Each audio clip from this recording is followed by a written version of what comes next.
Ladies and gentlemen, boys and girls, blurs of all ages, good evening, good afternoon, good morning from wherever you are. Once again, it's your frosty bearded blow the coin here live on the Honey and Cocoa podcast with these brilliant, beautiful, blurty, amazing queens here. We got the Honey Char, sticky and sweet, but so diabetic. And we got Miss Coco. She goes in your cup every Christmas. Let's go. Dude stuck in a tube? Oh, we got a number for that. Girl turned into a blueberry? We got this. Because when I was younger, I shared an imaginary friend with my sister. Wait. That caught me off. You shared an imaginary friend. So you want me to be on a cruise naked with other naked people in the middle of the ocean. Yeah. Oh no! Nobody can see you. Do you think that Aladdin and Jasmine did it on the carpet? But carpet is sentient. Kyle Barker. Listen, if I could pinpoint where my love for dark-skinned men came from, that might be it. That might be it.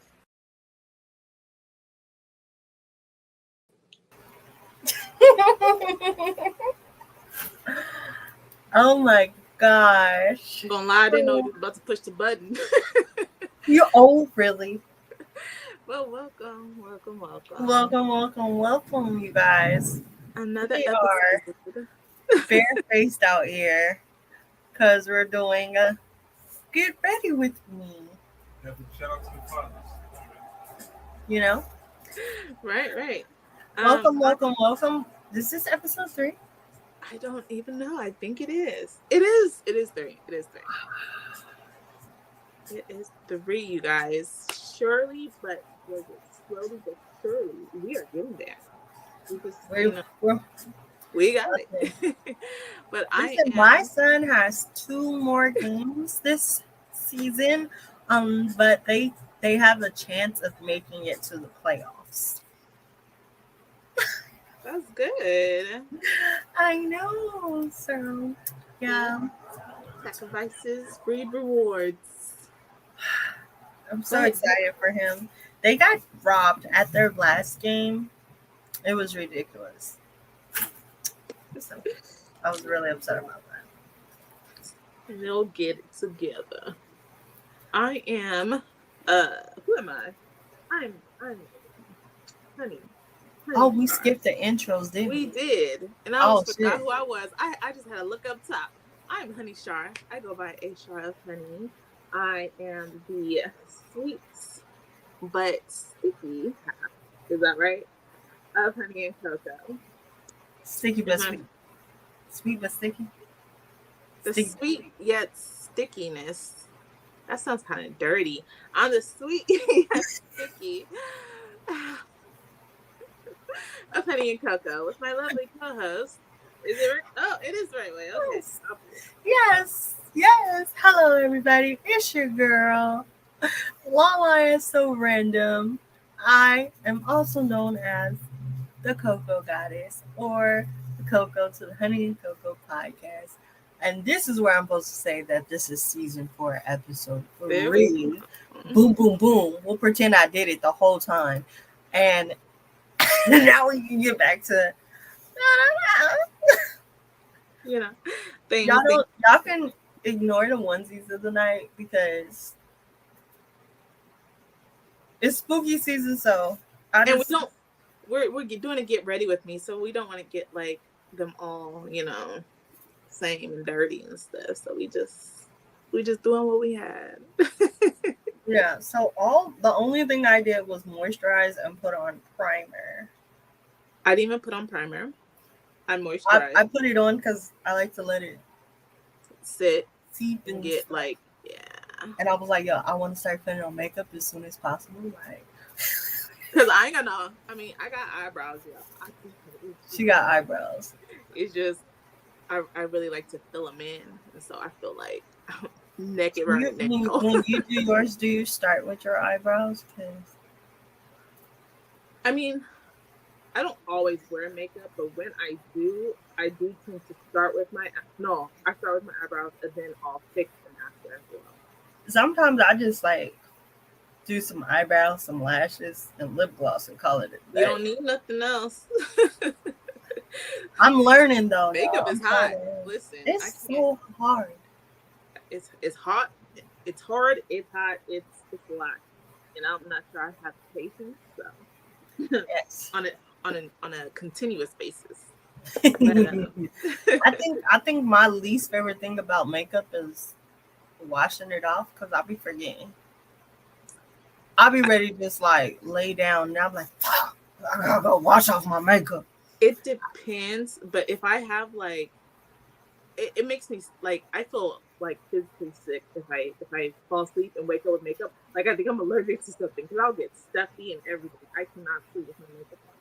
No, I don't want to fall asleep in it. I just hate that I have to take it off. Like, because usually the only time I'm wearing makeup, I'm going out.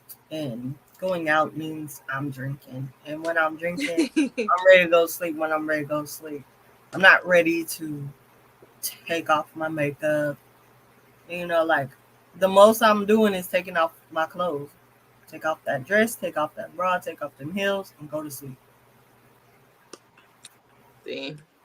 In the nude. Yeah. In the nude. Huh? In the nude. You see nude? In the nude. Oh. I was confused. I thought you were speaking German. I was just having a conversation because I was like, yo, I always tell people, listen, if you room with me, you gonna see a titty or something because I don't like. That's true. I don't like clothes. I don't either. Oh, we married, you be walking around the Airbnb, my titties out, your ass is out. We just be chilling. Together we make up a whole outfit. I mean, barely. It's uncomfortable, but yeah. All right. So the topic of tonight. The topic of the night. Ay. What's your favorite scary story? You have a favorite scary story? Do I have a favorite scary story? Not really. My mom used to tell me stories when I was younger, and she would tell me stories about like Bloody Mary and Candyman, and there was this story called like Where's My Liver or The Speck in the Butter. I don't remember. Speck in the Butter sounds like a porno. I'm not gonna hold you. Why are you like this? I don't know. I just remember. First you talking about the sticky, now you talking about the butter. Ma'am. You know what? Look, we're gonna start this episode over. Is there something I need to know? Like No, not at all. Not at all. I think I had a favorite scary story only because it's like one of the first ones I knew. And it was about like the sugar people. The sugar people. Yeah, it's like this new family moved in next to these like this other family, and they would hardly ever come outside. If it was raining, they would act like their lives were in danger, and all this other stuff. So the neighbors decided to take them to like the carnival, and all they would eat was sugar. They would only eat cotton candy, sugar cubes, things with a high sugar content. So then they would always check like the weather report and stuff and make sure it wasn't raining. And the other family was like, it's not going to rain. It's not going to rain. But then it started to sprinkle. And so the family was all scared and stuff. And like, we got to get in the car. We got to go home. We have to make it home. And then the family was like, okay, like, chill out. They drove them home. They get out the car. They try to run in. And as they're running in, they just start melting because they were made out of sugar. It was the weirdest story I've ever heard, and it just stuck with me for my whole life. And that probably would have traumatized me as a child. But yeah, that was my favorite scary story. Because it was, yeah. But yeah. But today, we're going to talk about a lot of different scary stories. scary stories that I've never heard of because I don't really participate because I don't usually get scared. Okay.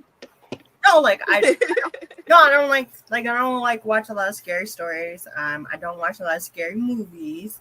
I have been to a lot of like Halloween Horror Night type things where they have mazes and things, and most of the time I'm just irritated because someone is yelling at me or my feet hurt. Like I don't know, like the stuff that scares me, it's got to be like a psychological thriller, very suspenseful. Yes. Yo, where the fuck my lash go?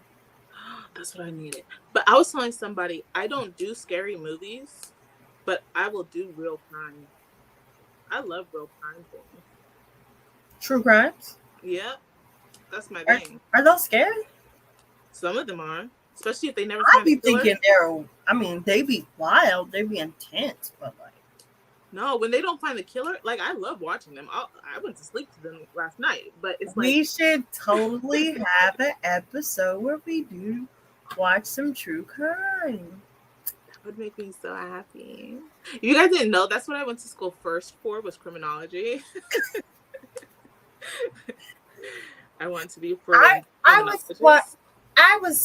had saw some clips of this true crime story just like maybe like a couple weeks ago.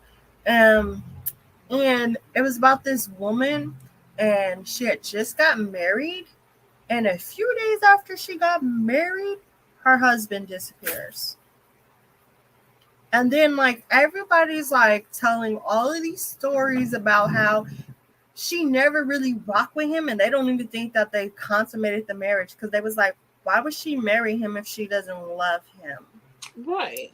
And then she's told but then the police started a search for him, and everybody was searching for this man, and she told the police to call off the search because she received an email from some friends that he left and went hiking with and said, hey, the email was like, hey, you guys don't have to keep searching for him. He's dead now. And that's it. What? Yeah, so then they went to go look for where these friends said that he died. And she was there on the search, and she said God led him to her body, led her to his body. And they found his body at the bottom of the ravine. Did it. I got you. They found his body at the bottom of the ravine. And she's in jail right now. As she should be. But you gotta watch the story. I will find it just for that episode. Yeah, I want to see that. But I'm going on a tangent. We're supposed to be talking about scary shit. That's not scary. That's just crazy. All right. Yeah. Oh, I didn't put on primer. No. Let me change this to this to this. All right. So, should I start the stories? Are you doing the second one or the first one? The first one with the 3. That one doesn't really have endings, so that's fine. Well, you didn't send me the other one, so I could do the 3-hour one. I didn't see the second one? Oh, did you? Yes. You can do whichever one. It doesn't matter. Oh, you did send it to me. My bad. I'm just absorbing the oil. All right, let me.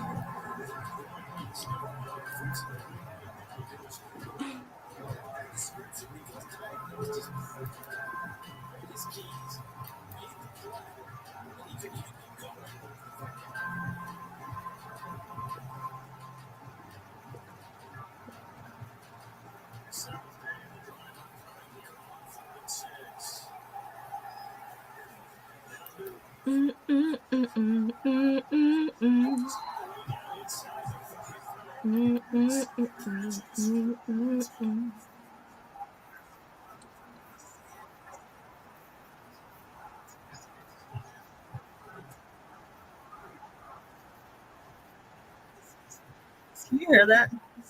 Mm-mm. Okay, because it was playing the ads. All right.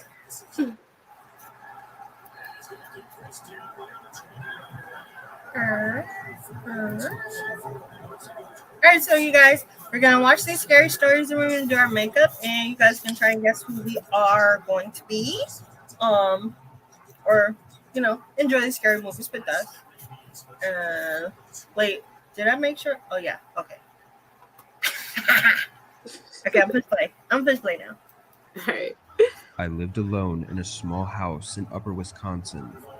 It's in a small community with a couple dozen houses in the area, but it's a few miles away from town. I'd been living in that same house for about 4 years, and for the most part, I hadn't had any issues. I liked not being in a busy area and just having trees surrounding the community. I worked a normal 9-to-5 job though, which meant driving into town most days and getting home around 6.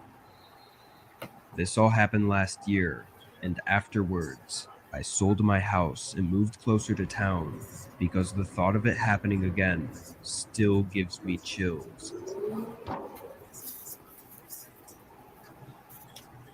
I woke up one morning at my usual time to get ready for work. I got dressed and made a bowl of cereal, then drove into town. At 5, I started the drive back home. The sun was setting, and by the time I pulled into my driveway, it was dark out.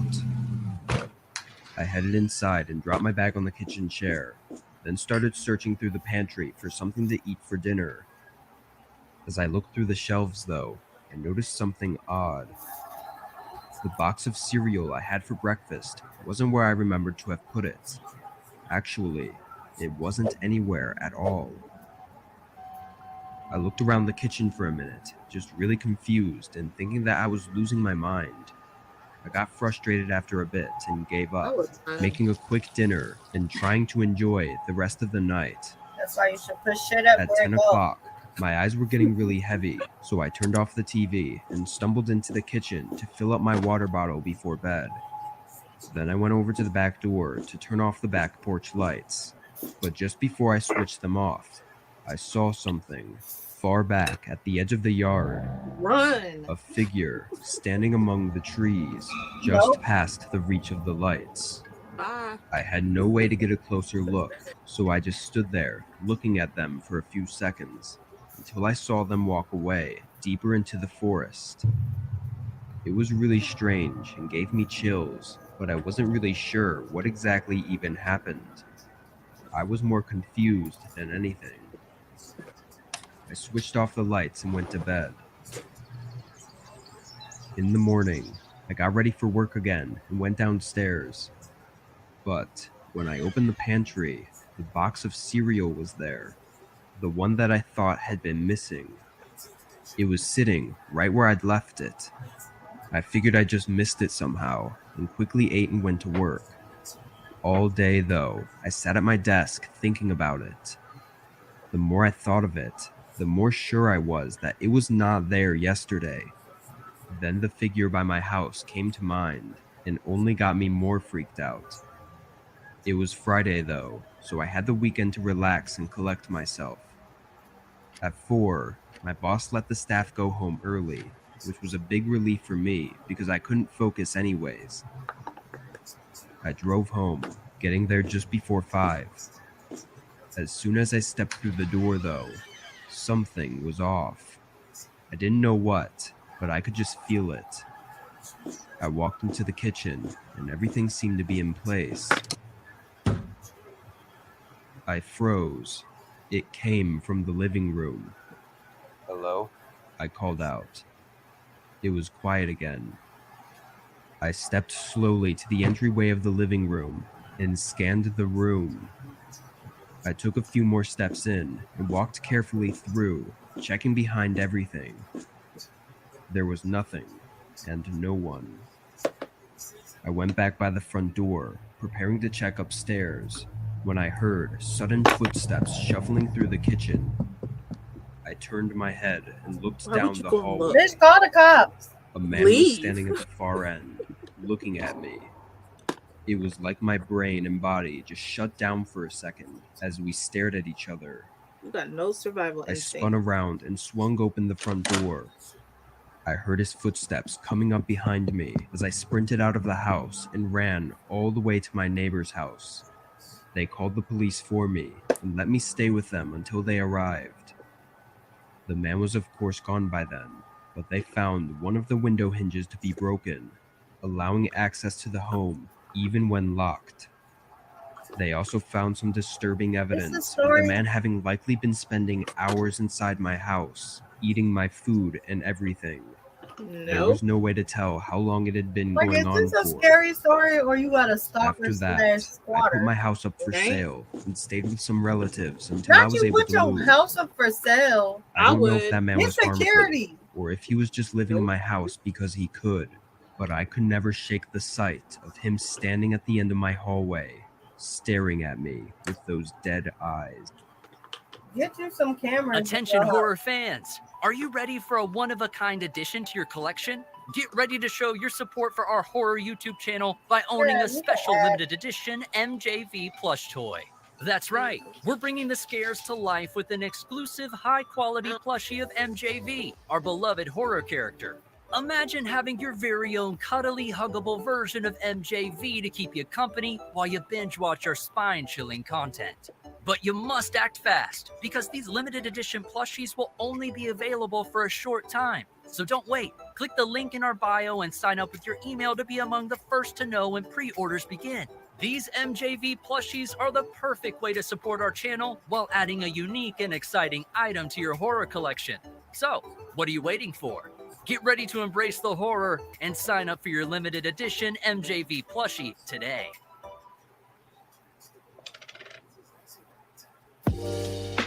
You can put it on mute in between.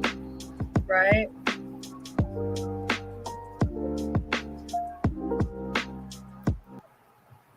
But would you stay in the house?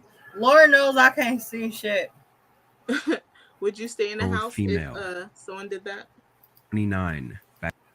Oh, I would stay in my house. If it's just a regular person, see, like, if it's a ghost, then I might have to, like, figure it out. Like, nigga, you can have this shit or you gotta pay rent. Like, but if it's just somebody breaking into my fucking house, to me, nigga, I'm gonna get extra tight security, especially I own this house. Like, she didn't try hard enough. She didn't fight for her house. Like, I mean, that's true. But I'd rather have a ghost than a person. and like, how you not notice this nigga been living in your house? And as vigilant as I feel I am, if I didn't see the cereal and then I saw it again, I would not trust it. I just probably throw it out. Like, who knows what someone did to it? Like, I know I'm forgetful as fuck, but I know if something moved, like, that's not where I left it. And I know I looked. Nah, I'm calling a priest to exorcise the house. Not a priest. Not a priest. I was just joking, but So we gotta exercise the house. That's crazy. I'm push play. Back in 2020, my friend, let's call her Stacy, told me that she had a friend, who I'll call Brienne, that needed a dog sitter because Brienne and her husband were going on a vacation to California. Stacy knew I dog sat on an app called Rover, which is an app where you house sit random strangers' dogs, walk them, you name it. I thought it was the perfect opportunity since I was in need of some cash. $200 to dog sit for 5 days. Why not, right? Brienne showed me around her house a week before I dog sat, while also letting me meet her huge husky named Bear. I'm not going to lie, it was a big husky, a little overweight too, but still adorable. Brienne told me that I was welcome to help myself to whatever food I wanted. The front door also included a lock where you punch in a number code to get in, so it was pretty secure. So, a week rolls around, and I showed up later on a Friday night, not too long after Brienne and her husband left the house to go to California. Things were pretty chill for the first 2 days. I was at work for most of the afternoon, went to feed the dog on my break, came back later at night, and would take Bear for rides in my car. I stayed up late watching movies and let Bear sleep by me when it was time to go to bed. Anyway, after work on a Monday night, I hear a knock at the door. I looked through the peephole, and it was a guy that looked like he was wearing a black police uniform. I thought it was a bit odd, but opened the door to see what was up. Nope. "Hello, Yep, I'm that's looking it. for a George," he said. George? I thought. "Oh, no, there's no George here. I'm dog sitting for a friend. I've been here since Friday." You telling too much Too Looking information. back, much. it was pretty stupid to tell a random person at the door I was. didn't know I that do I was realize. alone. "Oh, okay. How long are you here?" he said. None of your business, bro. "Till Wednesday," I responded. "Oh, that's cool. Okay, sorry to bother you." And then he left. I was slightly weirded out You're just and dumb. locked the door. Just straight down. I texted Brienne about what just happened. She pretty much just said, "Oh, don't worry about it," and shrugged it off. I thought that was weird too. Things were normal again up until I went to bed Wednesday at midnight. As I was laying in bed, the thought kept coming to my mind that I should make sure the front door was locked. So I got up and checked it. Luckily it was, Where but I that still big had a ass weird dog at? vibe. Right. I fell asleep, then woke up at 3:05 a.m. to the dog barking like crazy. It freaked me out a little. I thought someone had broken in. I got up and went to the living room, where I saw Bear was growling and barking at the front door. I looked through the peephole and saw the same guy, with another guy this time, standing there in security guard uniforms. Nope. At this point, I was creeped out. Call the cops. Why would the same guy come back when he knew I was alone? You just answered I your didn't question. bother opening the door this time. Two guys I didn't know, dressed like security guards at 3 a.m. I made sure all the doors were locked. When I saw that they had walked off, I opened the door and didn't see any type of security car anywhere. Oh, weird. I still have to think Bear. I think his barking could have been what scared them off. I went back inside and fell asleep. What? I didn't bother telling Brienne because she was in Cali anyway. I'm glad to say I only stayed one more night after that. To this day, I still don't know who those guys were or what they wanted, and I haven't been back to dog sit since that incident. Did Girl, you they listen was to trying your to rob friends? your homegirl. It happened. We got the house! Y'all gonna give me an ad every single time. That's craziness. Like, knock it off. But did she even like warn her friends like after? Like I Right. know she called, but then did she say, "Hey," and then two more showed up just staring at your house? Just FYI. Cause I would have said something. Like, it's giving you're dumb. I'm sorry. That's giving you're dumb. There's no way. I think I did my eyebrows too dark and they're uneven. Oh, you did your eyebrows already? Exactly. They be so bad because they get done. Like this, they don't look good, but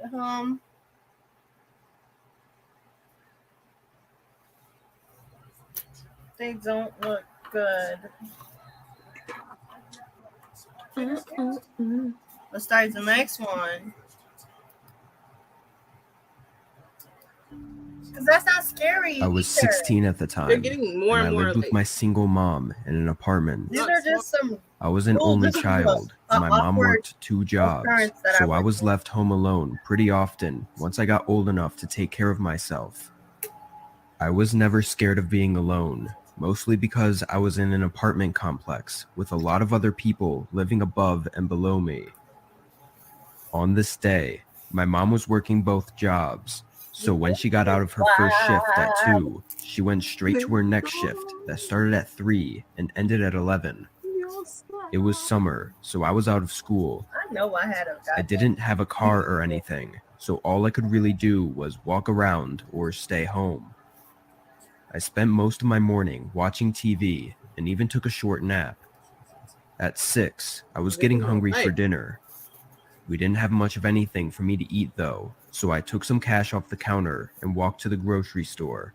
You just stole It was a 40-minute walk, but at least the weather was nice. I got something small to snack on, as well as a frozen meal, then started the walk back. It was already dark out, but the whole road home was well lit and not in a dangerous area, so I wasn't worried. I'd done this plenty of times before. Halfway back, though, I recognized that a man walking a ways behind me was taking all the same turns as me. Oh no! I picked up the pace, but I never seemed to lose him. The final road led straight to the apartment complex, and there was nothing else down there, but he still trailed behind me. I was nervous, but also aware that it was most likely just someone else who lives in one of the apartments. No. I got to the entrance and went up to my room. I knew everyone who lived in my complex, or at least what they looked like, so I knew that whoever that man was couldn't get inside, if he even was trying to follow me. I took my frozen meal out and started heating it up in the microwave.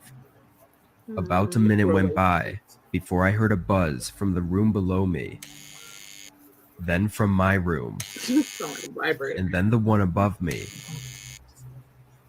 It was someone at the entrance door requesting to be buzzed in. This was something people would do often if they forgot their keys. They would ring all of the rooms in hopes that someone would be kind enough to buzz them in.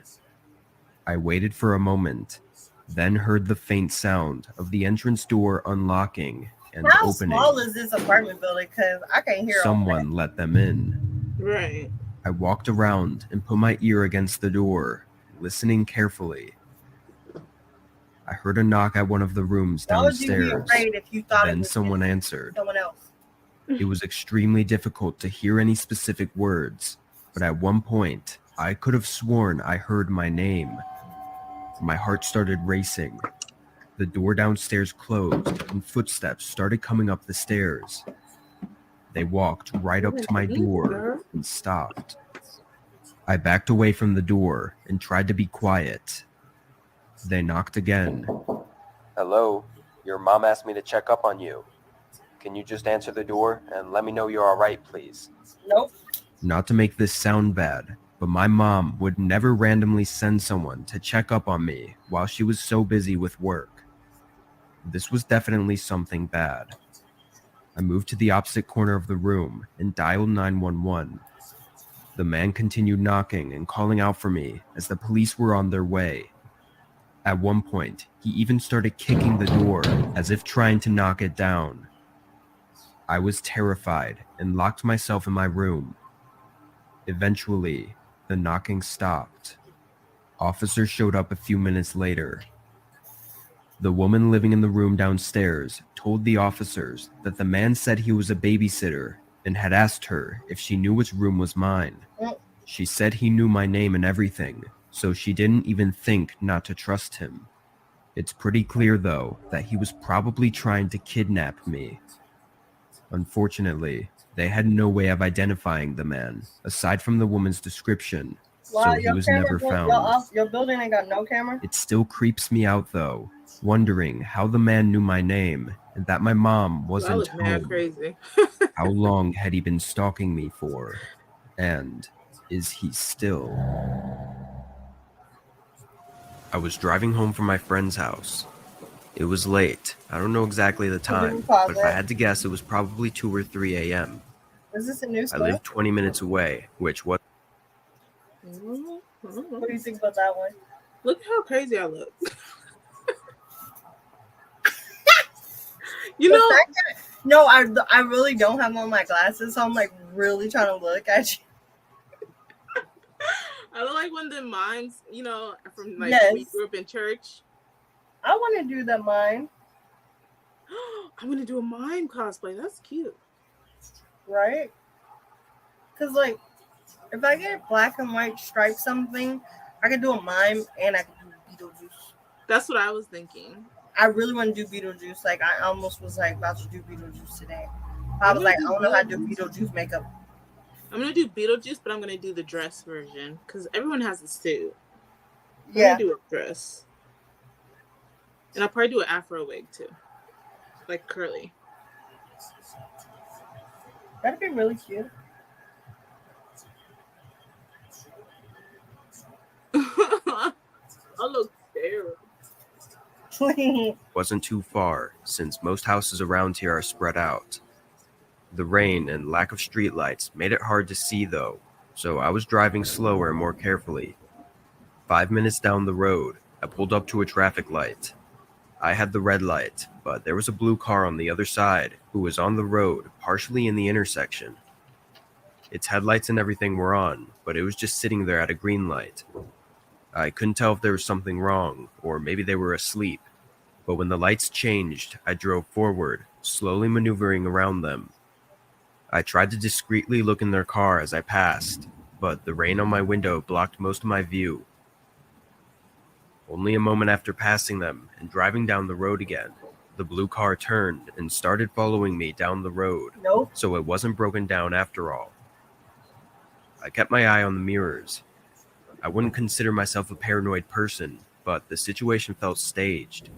I'm not paranoid, but I know how to keep Another minute my down the head on the road, swivel. the car's headlights started getting brighter in my mirrors as they pulled their car closer to what felt like just a couple of feet from my back bumper. That's when In you weather do brake like check. this, that made me Right. really uncomfortable. I looked back at the road, but saw a small light pop up on my dashboard. It was a signal that one of my tires was low on air. No way. A common signal, but it felt like an odd time for it just to pop up, given the situation. I have a personal stylist, no. and you can too. My Stitch Fix online. No. If you No. saw My someone, mirrors, seeing the if you saw someone following you, what would be the first thing you do? Get on the phone. Get on the phone? Yep. Hmm. That's the first thing I'm gonna do. Call I'm who? gonna get on the phone. Call Call who? my man. Okay, I got you. Like, I'm not paranoid, but it's like be safe and be smart. Like, somebody needs to know if I go missing that I went missing exactly when I went missing. Exactly. That's facts.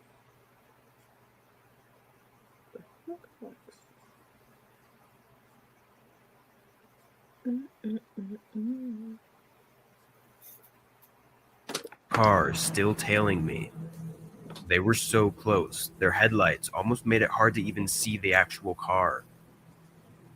I was just 4 or 5 minutes away from home, nearing the entrance to the neighborhood, when my dashboard started flickering a new signal.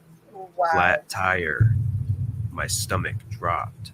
But you can The feel second when I your saw tire that is signal, flat. I put all the pieces together and was almost 100% sure that this car behind me had done something. I drove another minute, hoping to make it closer to home, but I could feel my car sinking to the left, and I was practically driving on the rims now. Oh, your tire I was had to really pull flat. over. The I'm car not pulling behind over. me did the same. I'm not I pulling should have over. called someone as soon as I parked, Nope. but I was so concerned and focused with what the person behind me was doing that it didn't even cross my mind. See? Though, even if I did call someone, it probably wouldn't have prevented what happened next. Once parked, 3 doors opened from the car, and 3 Nope, men nope. came out. I only had a few seconds to prepare and react, but I was helpless and defenseless. Get the gun. They ran up to my car, 2 on my side and 1 on the other.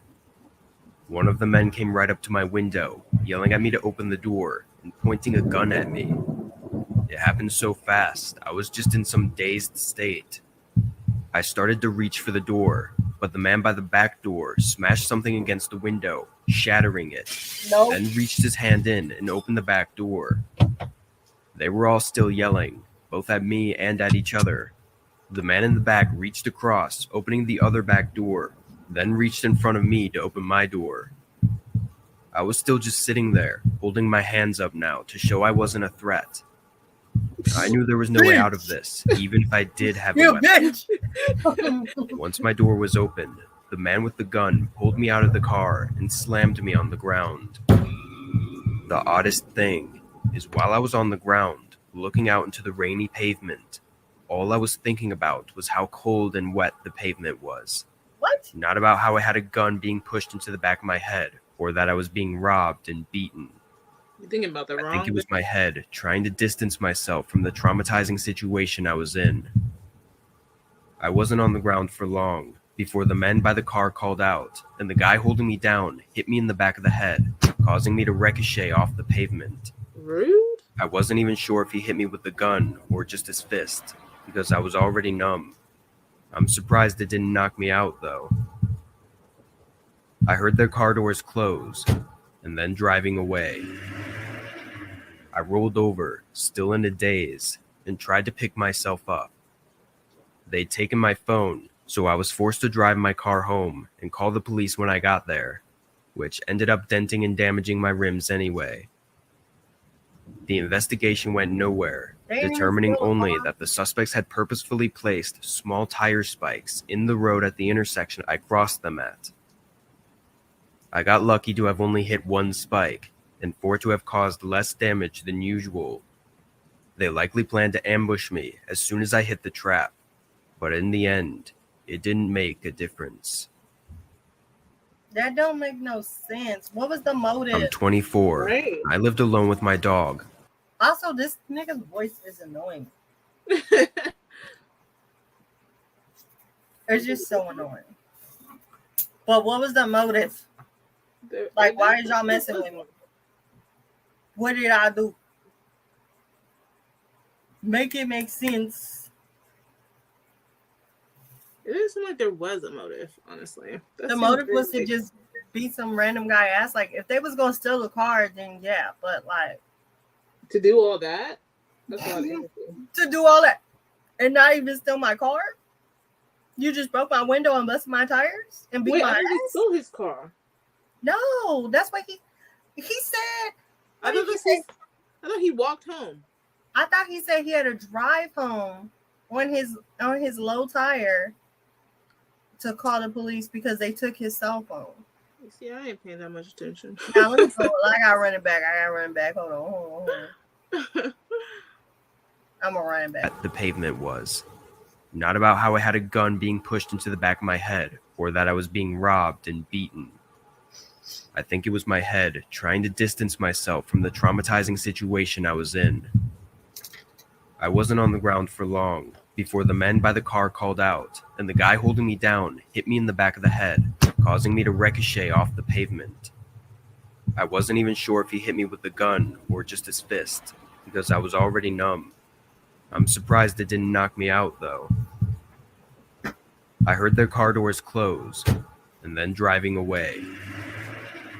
I rolled over, still in a daze, and tried to pick myself up. They'd taken my phone, so I was forced to drive my car home and call the police when I got there, which ended up denting and damaging my rims anyway. See? Yeah. The investigation went nowhere, determining only that the suspects had purposefully placed small tire spikes in the road at the intersection I They crossed just them wanted at. to beat his ass, apparently. This mistake is costing Amazon Prime shoppers. Yeah. Commercials are so yucky. That's so ghetto. He deserved it. Clearly, he deserved it. Only hit one spike, and for it to have caused less damage than usual. They likely planned to ambush me as soon as I hit the trap, but in the end, it didn't make a difference. He got his ass beat for nothing. I'm 24, and I lived alone with my dog, Bear, in a cozy townhome Another up dog until named 3 Bear? months ago. Right. I moved in when I turned this fucking 22, dead president's having a over decent enough there. job. I loved the home, being the first place I'd ever rented for myself. But 2 years of happy living was ruined by this one night. 2 years of happy It was living. gloomy outside and raining quite a lot. It was my day off, so I was sitting on a chair in my living room, scrolling on my phone. It was 8 p.m., which was just an hour before I usually went to bed. Bear had been sitting by the back door for a while, looking outside. He started whining and ran up to me, which was his way of communicating to me that he needed to go outside. I got up and let him out, then closed the door and stood in the kitchen. While it was just a townhome, there was a small fence separating the backyards, so I didn't have to worry about Bear running away or anything. Also, I should mention that Bear isn't a large dog at all. He's just fluffy and small, like a teddy bear. Not long, maybe 15 or 20 seconds after I let him outside, I heard him whimper and bark. Oh, somebody stole Bear. It was very clearly a cowering bark, like he was running away from something.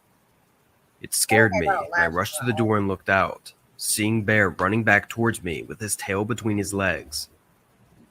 Once he was inside, I leaned my head outside and scanned the backyard, expecting a coyote or something to be lurking by the fence, but nothing was there.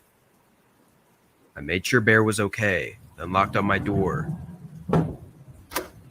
He never does anything like that, so that made me really worried for him. I let him sit on my lap for the rest of the night. Through the next 30 minutes, he was constantly perking his head up and staring at the windows and doors, a different one each time. Then, after 45 minutes of sitting there, Bear turned his head and stared at the window behind me, lowering his ears and growling. "Bear?" I said, turning to look where he was looking, and right in the window, just a couple feet from us, was a man staring back at me. See? He was almost right up against the glass. I jumped up and screamed, stepping backwards. The man sprinted away down the side of the house. Bear started barking again from the sudden chaos. I closed the blinds and checked all of the others, making sure they were closed as well. These white people piss me off. From the quick glimpse I got, I didn't recognize the man. I didn't know who he was, or what he was doing here, or why he was staring at me. I tried to listen for any more indications that he was still around, but the rain outside was too loud, covering up any possible sounds. Bear seemed calmer though, so I stayed up for a while longer just to be safe, then went upstairs and had Bear sleep in my room with me. It took a long time for me to fall asleep, having a lot on my mind, but after an hour or so, I slowly dozed off. When I woke, Bear was standing up right by the bedroom door, staring at it. This was a freaky thing to see, waking up in the middle of the night, but not even seconds later, I heard something below me. A man talking. What? And not long after, a man on the other side of the house talking back. Their footsteps were loud, and they didn't even seem to be whispering either. It was like they didn't care if I knew that they were inside my home. Scared of you? My bedroom door was locked, but I had nowhere else to They've been go. watching you for months. I went over to Bear quietly, trying to keep him calm, then picked him up and went over to the corner of my room, behind the bed. It took me a while to realize, but then it struck me that I hadn't heard any noises at all in the past minute. No steps or voices. This was when I took my phone out and called the police, whispering as softly as I could. As I told them my address, Bear started a low growl, then began barking and whining as two sets of footsteps started making their way up the stairs. I begged for the operator to send someone immediately. The two men started talking to each other again, but it was hard to make out their words. "Hey, we just want to talk. We're not here to hurt you." I screamed, saying I called the cops and for them to leave. I was panicking, not knowing what else to do. There was a pause afterwards. "We're here to help you," one of the men said. I didn't respond, as I was busy trying to muffle my crying. "Open the door." I don't sound like It him. got quiet again. No, I could only hear them breathing behind the door for what felt like a whole minute, before one of them walked back down the stairs. I couldn't tell where they went downstairs, or if they'd left or not, but I was sure that it was just one set of footsteps that left the bedroom door. It was so quiet though, and I couldn't hear any breathing. In the far distance, the soft sound of sirens started to get louder. a sense of safety was finally coming back. Once the sirens got closer, I heard footsteps running out of the house downstairs, but now I was unsure of where the other man was. It seemed really unlikely for him to be by my door still, but I could swear I'd never heard him leave. Then don't come out. I waited for the police to pull up and make their way inside. I heard them searching downstairs, then slowly make their way upstairs and knock on my door. I almost didn't want to answer, still thinking that other man had to be somewhere nearby. When I opened the door, though, it was just an officer. Hi, I'm Zoe Gong. As a traditional Chinese medicine chef and food therapist, I love using Squarespace to share my recipes and wellness tips. I immediately told him about my concerns. He directed me out of the house as one of his partners continued searching, but nobody was found. The only thing they were able to find was watery footprints all around the house, as well as an unlocked window, which, to be honest, I wasn't sure if I kept locked or not. It terrified me, though, feeling so confident that the other man was still there, never hearing him leave, but then there being no trace of him. It made it impossible to sleep at night, having this feeling of someone still in the house, watching me. I would have left. I moved out 3 months ago. It was too much stress on my mind, having a loose end like that, especially since neither of them were ever identified or arrested. There was no clear intention the men had either, which is just another question added to the list of uncertainty. Even now, living miles away in a new apartment, I still sometimes feel like I'm not alone. Because you're not. I work at a convenience store at the corner of a small shopping strip. It's basically a smaller, local version of a 7-Eleven. I worked morning shifts for a while, which started at 3 a.m. and ended at 1 p.m. I agreed to these shifts because they were always the slowest and required the least amount of work. All the parts of my job included tending to customers, filling the shelves, and taking out the trash, which pretty much meant I had nothing to do. It was the middle of winter at the time this happened, but I live in a warmer state, so it usually rains instead of snows. It was a light pour outside, but it was enough to keep most people away. On early mornings like these, I like to lean against the front of the building outside and smoke to pass the time. I wasn't supposed to, but there wasn't anyone to stop me. Along the shopping strip were maybe 8 or 9 other stores connected to ours. All of them were stores with normal hours, so none of them were ever open until around 6 or 7 in the morning. So, when I saw a car pull into the parking lot while I was smoking outside, I of course assumed they were coming to the convenience store. I burned out my cigarette and tossed it in the trash, then headed back inside and around the corner. There really was nothing to do, so I was just waiting for the customer to come in and leave so I could get back to being bored alone. After a few minutes of nobody coming in, though, I walked back around the corner and checked outside the door. The car was still there, parked in a parking space nearby, but the headlights were off, and as far as I could tell, nobody was inside. Again, it was lightly raining outside, and all the other stores were still closed, so I was a bit confused as to where they went. I took one last look around, seeing nobody, then closed the door and went back inside. 30 more minutes of nothing went by, and I think I was just standing in the same spot behind the counter for the whole time, spacing out. I checked the time, seeing I'd only been at work for a little over an hour, and decided I should check the trash cans around the store and toss them in the dumpster out back. I walked around to each trash bin, putting the bag in the cart and replacing it with a new bag. As I was doing this, I heard a faint click sound come from outside. It sounded like something snapping or breaking, but between the rain hitting the roof and the sound being somewhat far away, it was impossible to tell what it was or where exactly it came from. In the moment it happened, though, I barely even thought about it. It just didn't seem like anything worth thinking about. Just another random sound these old buildings made. To think about. Once I filled the cart with all the trash bags, I rolled it into the back room and unlocked the back door that led to the dumpster. This person needs to be fired. I sighed, seeing as the rain was pouring down harder now. Of course, right when I actually needed to go outside. Regardless, I pushed the cart through the rain and over to the dumpster, which was directly across from the door. After tossing in all the trash, I turned back and started heading for the door, but I noticed something was out of place. The store directly connected to mine had its door wedged open. Girl, they being robbed. I'd never seen anyone there earlier than 6, so it made me think. I went back inside to get out of the rain and went out to the front door and looked at the other store's door. All the lights were off, and it looked locked up and empty like it always was at this time.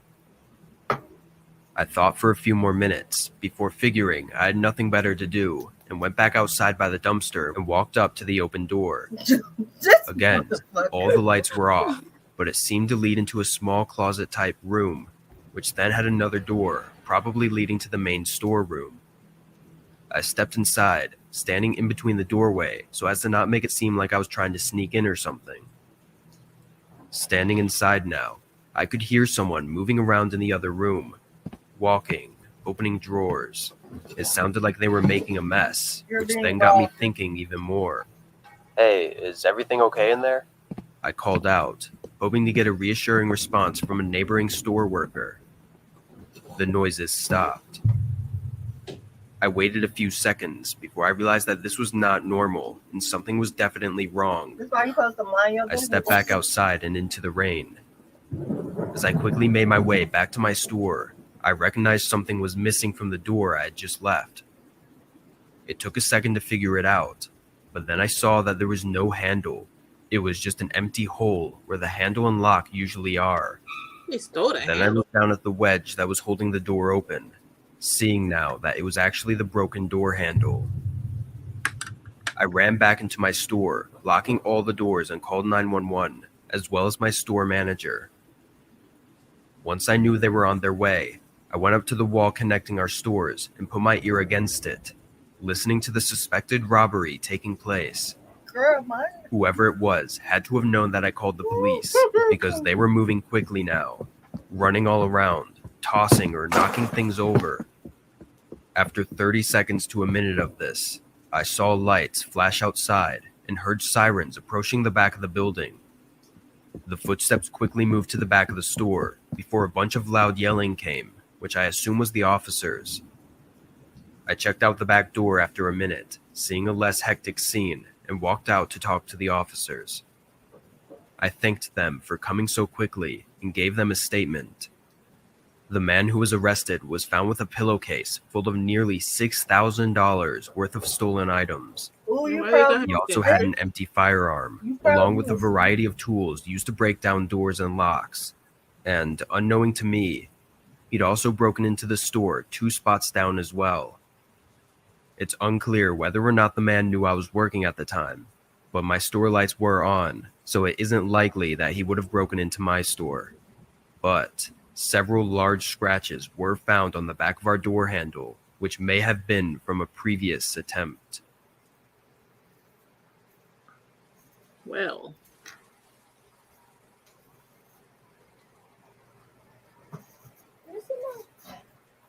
Nobody in here. This is my rainbow flag, please. The Ferrero Rocher chocolate bar. Ooh, Crunchy hazelnuts, smooth chocolate. Ferrero Rocher. Oh, it's only one ad. Is this an ad? Yes, girl. Girl. It looked animated and I ain't got my glasses on. I lived with my older brother for about 4 years after I finished school. We shared rent on an apartment together since neither of us could afford anything on our own. But during the 4th year, my brother started making better money and he planned to move out once the lease came to an end. I wasn't making a lot, so I knew I couldn't afford to pay for the apartment alone. I looked around online for a roommate for a few months, but decided to just move out as well and find a cheaper place. I searched up until the last month of our lease at the apartment. My brother had basically moved everything out already, and there was a lot of pressure on me to find somewhere quick, but with my extremely low budget, it wasn't easy. Eventually, though, I stumbled across a listing posted by a homeowner renting out a room in their house. The man's name was Evan. I sent him a text to let him know I was interested, then kept searching.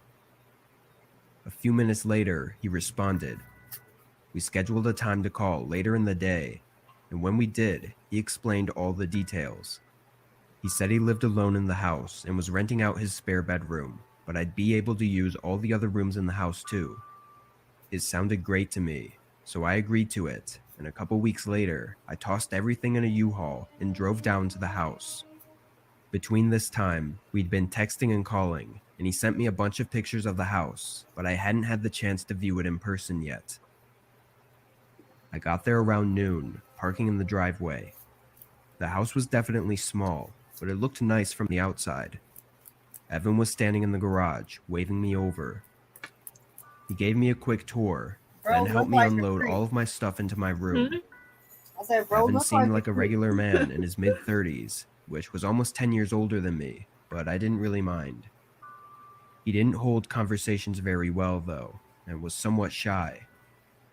Anyway, we finished moving everything inside, and I dropped the U-Haul off. I Ubered back to the house, and by then it was almost 8 p.m., and I was really tired. Evan was on the couch watching TV, so I told him I was going to bed early, and I went to my room. All in all, it seemed like a decent place, and I was happy with it. I unpacked some more, then set up my bed. And by 9 o'clock, I was finally ready to sleep. I walked over to my door to lock it and turn off the lights, but as I reached my hand out, I saw the knob on the door was empty, as in, there was no lock on it. Ooh, Confused, I opened the door. The lock was on the outside of the door. Oh, no. No. I stepped into the living room and asked Evan why the bedroom door locked from the outside. He looked confused and said he never noticed that, but he would switch it around tomorrow. Nope. I shrugged and said okay, then went back to my room. I was tired and not too worried about it. See, they be asking. It was definitely an what's odd find. over. I got in bed and fell asleep. In the middle of the night, I woke up. I heard someone moving around in the kitchen, which I assumed was just Evan getting water or something, so I closed my eyes again. A minute later, I heard him walking back down the hallway, but as he was passing my room, he stopped. And locked you in. I opened my eyes and looked at the door. He was standing out there quietly for maybe 15 seconds before I heard a click. He locked my door. My stomach dropped, and I felt my face First thing I would have did go was check the cold window. as Evan walked down to his room. As soon as I heard his bedroom door shut, I got up quietly and went over to the door. I tried the handle, and it wouldn't budge. I stood in shock for a few seconds, coming to reality that this man I just met has now locked me in a room. My fear started to turn into anger. I called out for Evan, telling him to open the door. It only took a second before I heard Evan run out of his room and over to my door. I heard him place his hand on the door, but he paused for a few seconds before he unlocked it. Shut up. I swung the door open right away. What the fuck was that? I confronted him. Evan was stumbling words out, saying he just wanted to make sure he was safe because he didn't know me. I understood that concern, but locking someone in a room was not a smart way to go about it. I told him that I was going to pack up and leave in the morning, and I stayed up all night on the couch in the living room, waiting for the U-Haul store to open. At 9 o'clock, I looked into the hallway, seeing Evan's bedroom door was still closed, hopefully meaning he was still asleep. Then I drove straight there and drove the U-Haul back to the house. When I went inside, though, Evan's bedroom door was open. Evan, I called out. I walked over to his room and peeked my head inside. His room was empty. I moved my eyes around the room in disbelief. Seeing as things were only getting weirder, I backed out and got straight to moving my stuff. I powered through 2 hours of moving boxes and taking apart my bed. I only had 2 boxes left.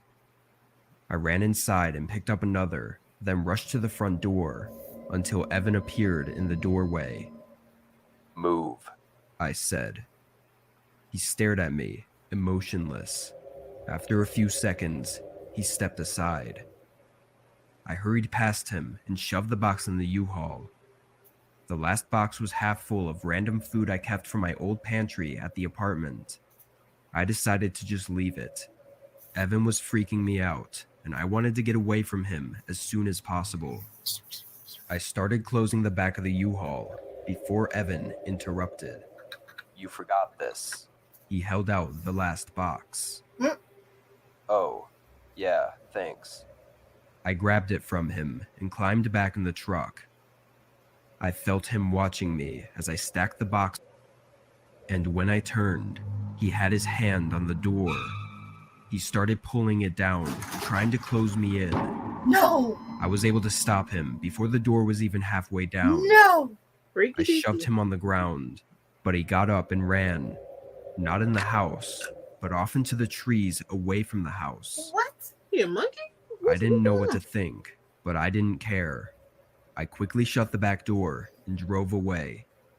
My brother was nice enough to let me stay with him until I found a new place.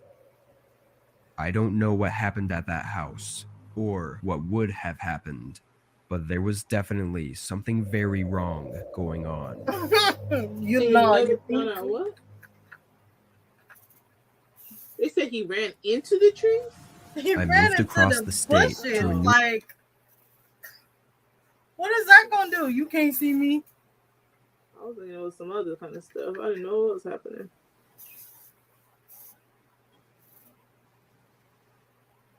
This cut crease is not cutting. Told you. I ain't doing no kind of. I tried. It's my first time. This ain't no tutorial. It's just we trying out here. What was I about to do?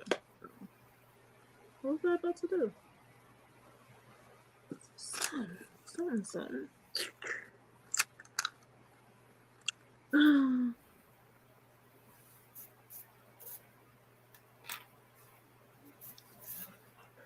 Newly built house. My previous landlord decided he wanted to sell his house, so when our lease agreement was up, he kicked me out. I decided to also lease this new house, but I was honestly really excited for this place. As soon as I moved in, though, I noticed my neighbor across the street staring at me several times within the first couple days. He was a middle-aged man, but didn't seem to ever be away from his house. I tried to brush it off, assuming that maybe he was just curious about the new person in the neighborhood. But the more I saw him, the more I realized there was something off about him. He looked angry. He never spoke to anyone, he never smiled, and he never left. He just stayed in his house, watching. I would catch glimpses of him through my window and see him standing in his driveway at odd hours of the night. It was starting to freak me out. One night, as I was settling in for bed, I heard a noise outside. It was a scraping sound, like someone dragging a heavy object across the ground. I peeked out the window, and there was my neighbor, dragging what looked like a large ladder across his lawn. It was really late. I had no idea why he would be needing to do any work on his house at this time. Mind your business. I tried to tell myself that I was just being paranoid because I was in a new place, surrounded by new people, but I couldn't shake the feeling that something wasn't right about my neighbor. I tried to calm myself and eventually fell asleep. Really? This your plan for movie night? Yeah, I got rid of our cable internet. So we're poaching your Wi-Fi. Closing time. The next morning, I saw him outside again. This time, he was standing at the end of my driveway, staring at me through my window. I pulled the curtain shut and I tried to ignore him, but the feeling of him watching me gave me chills. I didn't like that he was by my driveway either. So I quickly got into my car and pulled out of the garage. He was back in his yard by then, but he watched me as I drove away. Things grew a lot worse from here. One night, as I laid in bed, I could clearly hear someone walking in the grass in my backyard, which was fenced in.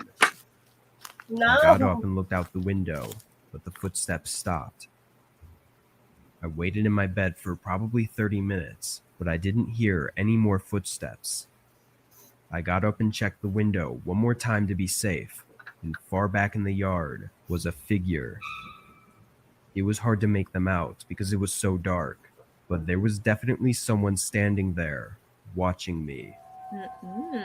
I backed away and called the police, but the man had left before they arrived.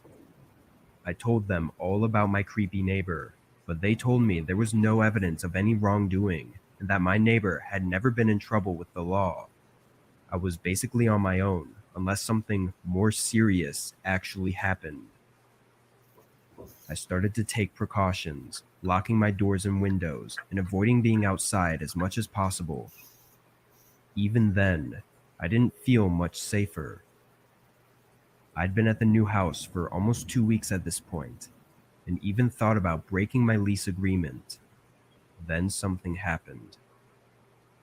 I got home from work late and pretty much went straight to bed, but in the middle of the night, I woke up to the sound of something thud against the side of the house.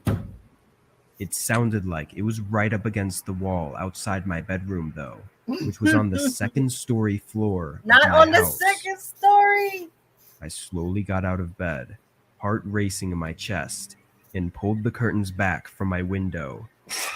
I jumped back and screamed, seeing my neighbor's face staring at me from just inches away from my window. He was standing on a ladder, trying to look into my bedroom. He quickly climbed down and ran away. Nope, he wouldn't have been able I to called the police open again, my window and push and the just ladder. a few minutes later, they caught him trying to get the ladder down.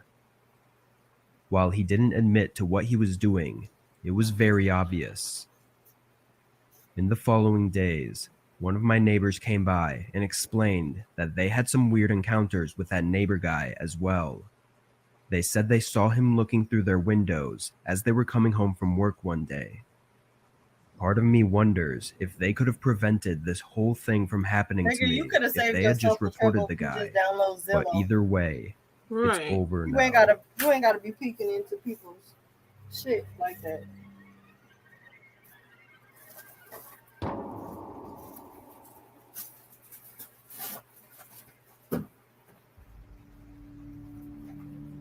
I moved into my new house last year during winter. It was a beautiful, spacious home with a big backyard. It was my first house ever buying. Moving was a bit of a hassle though, because I was alone, so I had to move everything by myself. I pulled up with the truck early in the morning and shoveled all the snow off the driveway, then started bringing all of the boxes and furniture inside. I finished pretty late, around dinner time. I went back outside and locked up the truck, planning to drop it off the following morning. I don't remember doing much for the rest of the night. I probably just watched something on my phone, but I didn't have my bed set up yet, so I slept on the couch downstairs. It wasn't the most comfortable couch, but as I was trying to fall asleep, I heard a strange noise coming from outside. It sounded like someone was walking up to my porch. I sat up and listened carefully, looking at the front door. The sound stopped just before they reached the door, though. I waited for a while until I thought I was just hearing things and ended up falling asleep. In the morning, I woke up to find that the front door was unlocked. I was certain I had locked it before bed. I checked for any signs of someone walking around outside, but there wasn't anything. I dropped off the truck, then spent the whole day unpacking and setting up the rest of the furniture. I had mostly everything done by the end of the day. At 6, I went out for a quick dinner and got home around 7. As I pulled into my driveway, though, I saw something strange in the snow outside my house. I parked and got out. there were footsteps in the snow leading right up to my front door. I looked all around and tried to follow the footprints from where they came, but they ended by the sidewalk, which had already been shoveled. It could have just been a neighbor wanting to say hi, and that's the excuse I told myself to put me at ease. I finished the last of the unpacking, and before bed, I checked all the doors and windows. I walked up to the front door and immediately noticed it was unlocked again. Right. I got my key and tried it, making sure it worked and couldn't be unlocked without it. But sure enough, everything seemed to work just as it was supposed to. I was confident I'd locked the door and kept it locked all day. I just didn't understand why this was happening though. Nothing was missing from the house, and there were no signs of an intruder. I mean, it was cold, wet, and snowy outside. If someone had come inside, they would have left watery shoe prints everywhere. I made sure the door was locked, then went up to my bedroom to shower before bed. As I was getting out of the shower though, I heard something downstairs. It was soft and hard to distinguish. Usually, I would assume it was nothing, but with everything going on, I had to check. I got dressed and walked down the stairs slowly. I turned the corner around the stairs, and right in the hallway was a man. No. He was facing me, standing still, with the front door opened behind him. I was in some sort of shock, frozen in place. After a moment, I sprinted back up the stairs and locked myself in my room. I didn't hear him following me, but I was still terrified. Then I heard footsteps walking through the rooms downstairs. I took this chance to call the police as the man downstairs continued walking around. After maybe 2 minutes, I heard the front door slam shut and the footsteps leaving the property. Y'all just be letting The police found nothing of use and suggested putting up security cameras and changing the locks on the door. Which is what I said old girl should have did. But the man never came back. I almost wish he did, so that I could catch him on the cameras. Because now I feel like every day I'm just waiting in fear for him to come back. I'm not sure what he was doing or wanted to do, but I hope I never have to know. Oh. A social media horror story. That was a question. With more than 80 degrees and certificates to choose from. I was 21 when this happened. I was shopping at Walmart getting some groceries. While I was there, I don't like this there was a random woman that looked to be around my age who came up to me. She asked me who I was, and I told her my name. He sounds stuffy. She said that I seemed interesting, and she had asked for my social media. I gave her my Facebook, and she left. But as she left, she kind of looked at me, giving me the creepiest smile, and kind of did the "I'm watching you" kind of gesture. I thought it was odd, but I didn't think too much into it, and I continued my shopping. When I checked out at the self-checkout, I saw the same woman there. I checked out, loaded my groceries in my car, and drove back to my house. When I got home, I'd got a friend request from the same woman. I confirmed it, and she had sent me a text message asking how my day is. I told her it was fine, and I was going to be a little busy today, and that I'll talk to her later. She said it was fine, nicer than me. And a couple of hours later, when night fell, she had sent me another message. Soon as you I couldn't believe what it said. She asked me if I wanted to hook up and have sex. That she's never had sex before, but that she wanted to try it with me. I told her I was bisexual and that I had a boyfriend. Okay. She then replied back with, TMI. "Don't worry, he doesn't need to know that. It'll stay between us." I told her I wasn't interested and that we can just be friends, but she said she wanted to be more than friends. I then replied back with, what part of "I'm not interested aren't you understanding?" She had totally went off on me after that, cussing me out and like totally losing it. My boyfriend came over to my house later that night to spend the night. When he arrived, I'd showed him all of the messages the woman sent me. He was disgusted. And then, about 3 hours later, at 1 a.m, we heard 4 loud bangs at the door, then someone screaming. It was the woman. No. I guess she had looked up my name and found my address. No. And she had actually showed up in my house. No. She was screaming like a psycho. Definitely. If I can't have you, nobody can. What? I told her to get the fuck off my property or I'd be calling the police. She said she had a knife on her and that if I didn't let her in, she was going to cut herself. No. My boyfriend then immediately called the police, and they were literally here in about 5 minutes. As soon as they arrived, they arrested her. I showed the officer all of the messages, and she said to drive to the police station to make a statement. My boyfriend and I got in my car, and we drove to the station. The both of us gave our statements, and I ended up filing a restraining order against her.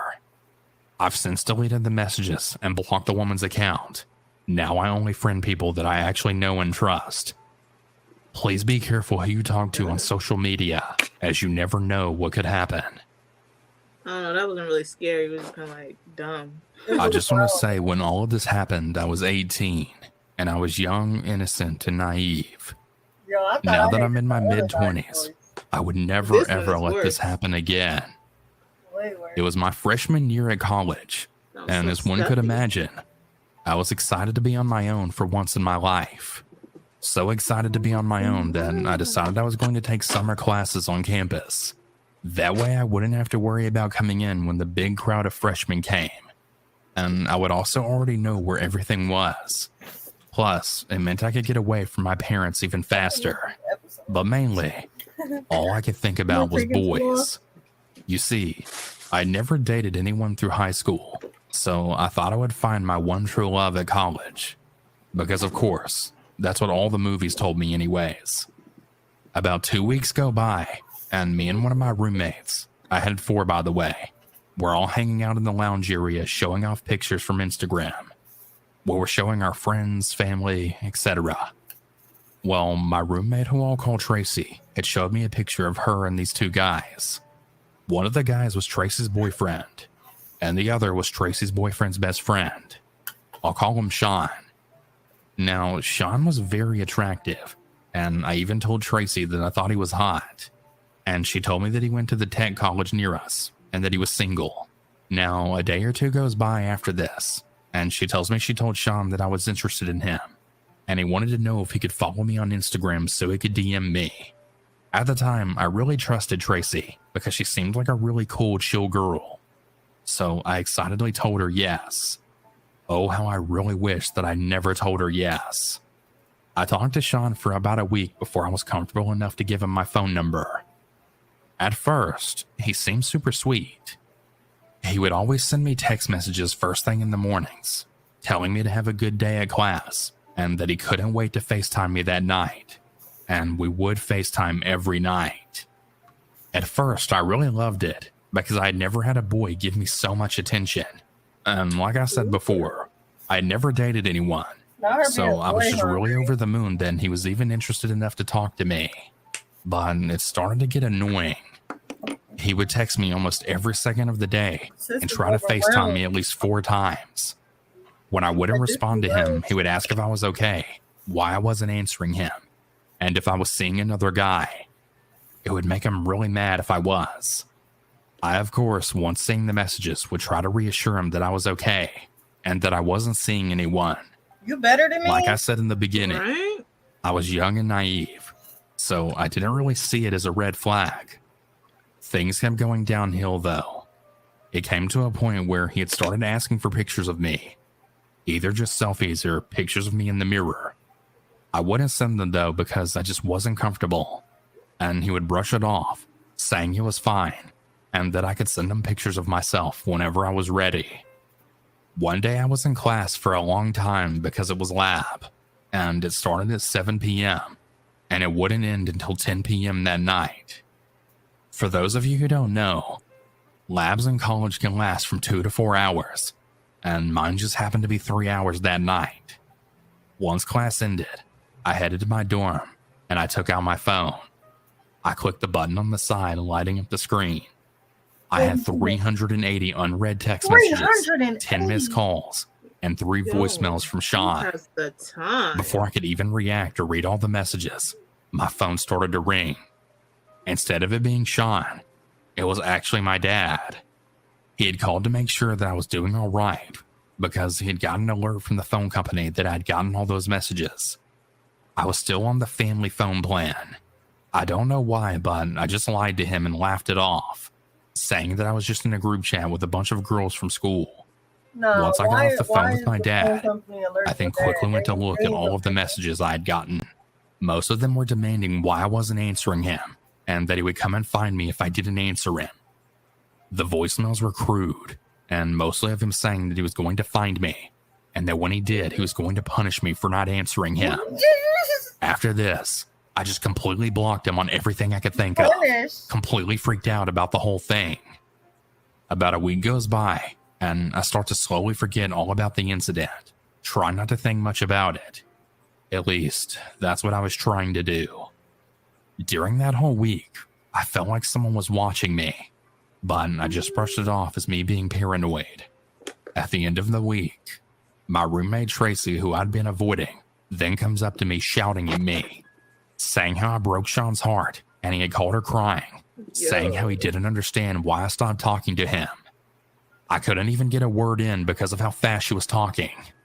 She finally called me a self-centered bitch and then walked away. I went to class right after that, not realizing that I forgot to lock my dorm room.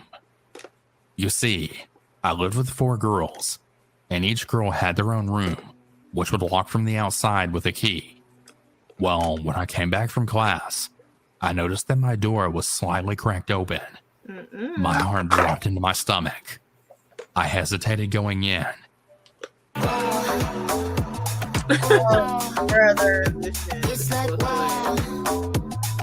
My hands were shaking terribly, but I finally got the nerve to push it open. Nothing. There was nothing out of place, or so it seemed. Even though there was nothing out of place, I could have sworn that I closed the door before leaving for class. Even though I don't remember if I locked it or not, I know for sure that I closed the door. So I asked all of my roommates, including Tracy, if anyone had gone into my room that day, and they all denied it, even Tracy. But I just knew in my heart someone had been in there. I tried to brush it off, but I couldn't.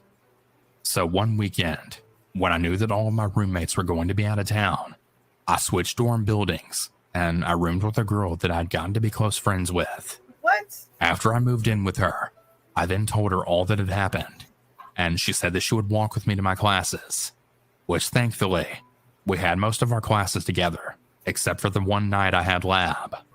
She would walk with me to my lab, and then wait until my lab was done to then walk with me back to the dorm. One night, though, she had actually gone out of town to go see her parents or something. I was walking back from my lab, and it had gotten really late that night. I heard someone walking behind me, but I didn't pay any attention to it, since class was just let out. But as I was walking, I could hear the steps getting closer, so I started to pick up my walking speed. At this point, I could tell someone was following me, and I was really afraid to look back. As the footsteps increased and got faster, I started running as fast as I could.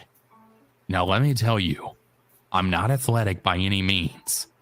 Somehow though, adrenaline probably, I was able to sprint to my dorm building, still hearing someone running behind me. And I thankfully already had my keycard out to get into the building. I then swiped it on the door and then slammed it shut behind me. Looking up from slamming the door, I see someone who's probably about 10 feet away from the door staring at me. Even though the person's hood was up and I couldn't see their face, I could clearly see that they were looking at me. And I just knew that it was Sean. Not wasting any more time, I go to the RA that was up that night, now bawling, telling them what had just happened. He called the police, and I then told them everything that happened.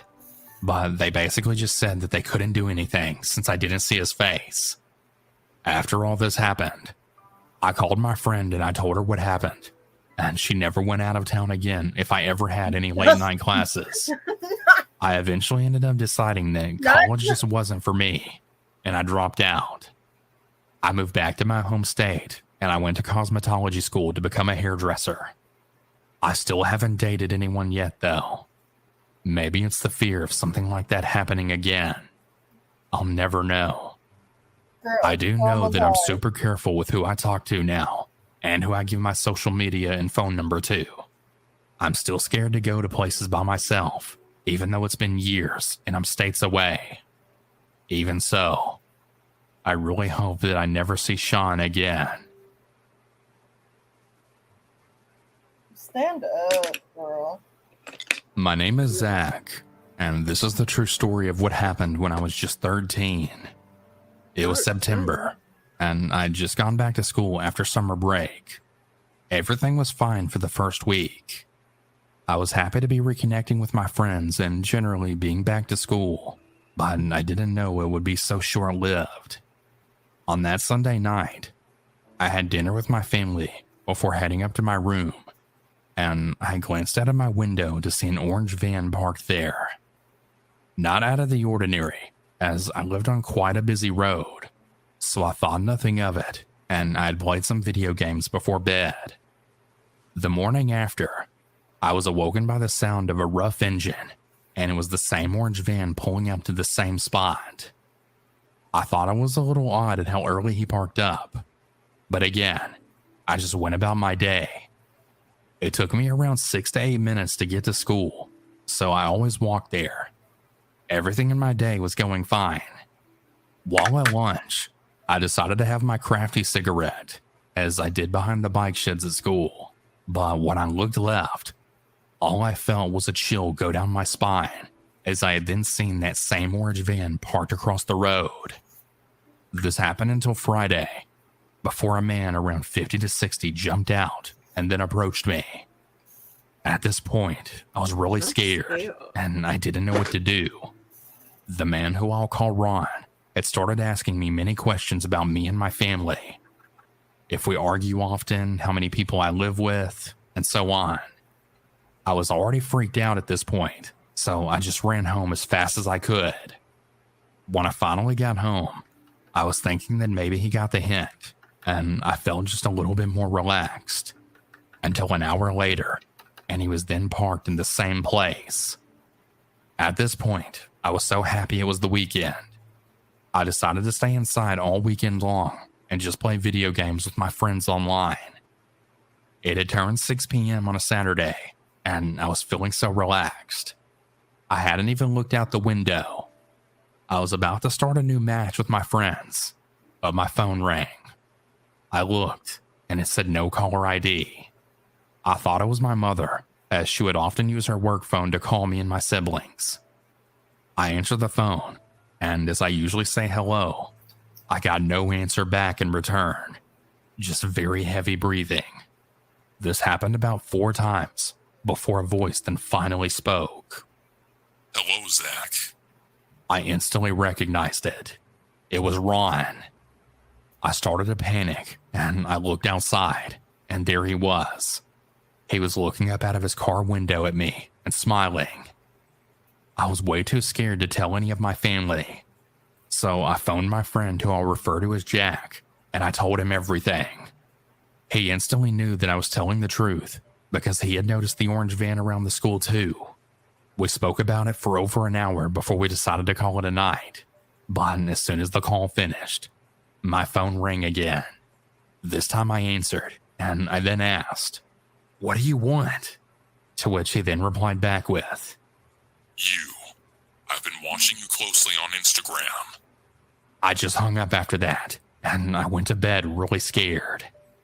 The day after this happened, my friend Jack came to my home to walk with me to school after I called him to tell him the orange van was still outside. We left my home, only this time as we were walking, the orange van had followed us slowly. This is when we decided to run. As we got to the end of my road, the van sped up and then blocked us off. Ron stepped out of the van, grabbing my arm, then saying, "I want you. You're coming with me." Ooh. He also put Jack in the back of the van to stop him from talking too. Bro, not I'm getting kidnapped because you got stalkers. Bill, what part of the deal is this? I did not sign up for this. All I can think about I is then asked SpongeBob. him, "Why are you doing this? Where are we going?" To which he then replied back with, I already told you. I want you. We're going home. As he then shut the van Sound like door. the Booty Warrior. Me and Jag panicked as Ron started driving away with us. We searched everywhere in the van for something to help get us out. The choice is yours. Just as we had given up, Jack had spotted a piece of the van's metal lining that was loose. We started to pull it off as quietly as possible. As it finally came off, it made a loud noise, and Ron then banged on the van, shouting at us, "Quiet!" while driving. Why did they Me give and him those Jack then eyes? took the metal, and we forced open one of the doors. Ron was driving at a high speed, so we had no choice but to jump out. There were two people who were walking down the street at this time. They came to our aid as we jumped, and they kept us safe until the police came. Me and Jack told the police the full story, but Ron and his van were never found.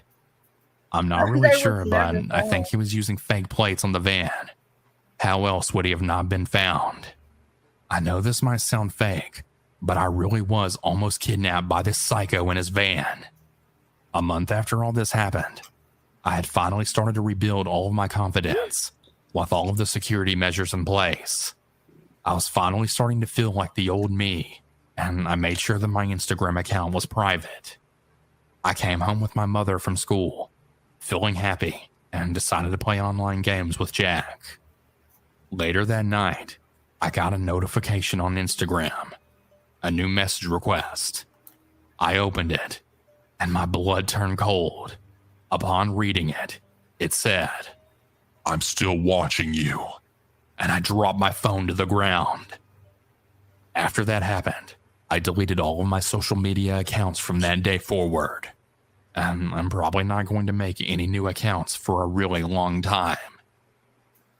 Dear Your Honor, I've been a model inmate for 5 years and have my first parole hearing in 2 months.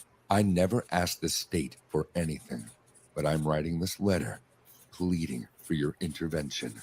While I accept my responsibility for my actions that day, mitigating circumstances led to it, and I implore you to listen. I was laid off from work due to the economic shutdown. As my unemployment benefits ran out, I started delivering food for various restaurants as an Uber Eats driver. Normally, this can be a pretty lucrative side job, but my hometown was small and rural. I often had to make deliveries 20 or more miles out of town. In truth, most of my profits went towards keeping the gas in my tank filled, but I was still making just enough to cover most of my rent. As such, I kept at it, hoping it was a temporary setback until I found a new job.